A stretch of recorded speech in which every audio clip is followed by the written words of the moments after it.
So I'm going to do a little quick video for you, and all it is just to show you guys how to put this little cap on.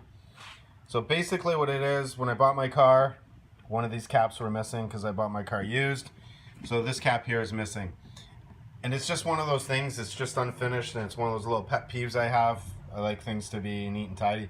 You can't even see it because the hood covers it, but for me, it bothers me and I want to replace it, and it only cost me $7. So I'll show you guys how that's done and the part number for it. So basically what it is, little cap, that's all it is, just a couple little rivets. Here's the part number for it. So it's 22793593, and it comes in 2 bags. So this bag is actually inside of here with the part in it, but I guess they put it in this so you know it's a genuine GM part, made in Malaysia.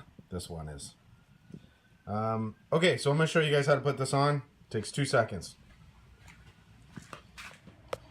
Okay, so to put it on, all you do is you put the cap on. You line it up nicely because it's going to go over top of the bolt. Just push it on. Just give it a quick push. And that's it. And it's done. And it's all fastened on. And that's it. And that's how you put a new wiper cap on.